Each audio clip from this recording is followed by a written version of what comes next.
Hello বন্ধুরা, welcome to my channel M Samudra Datta মিত্রতে। আজ মাখা হবে নারকেল কুল। তো প্রথমে নারকেল কুলটাকে শিলনোড়াতে থেতে নেব। থেতে নেওয়ার পর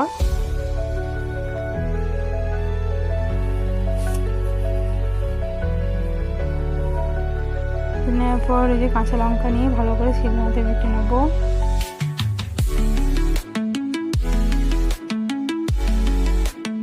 বানিয়ে নেবো তেঁতুল, পাকা তেঁতুল জলেতে অল্প পরিমাণ জলেতে ভালো করে মিশিয়ে নেবো।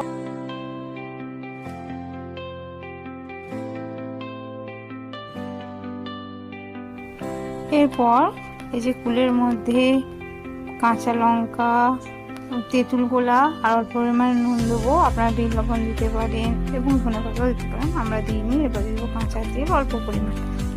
এটাকে ভালো করে মিক্স করে নেবো।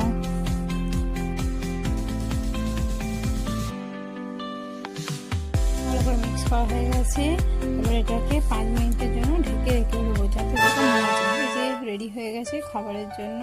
আমি খেয়ে দেখছি, খুব ভালো হয়েছিল। সিম্পলিস্ট ওয়েতে মাখা, বাট খুব সুন্দর হয়েছিল।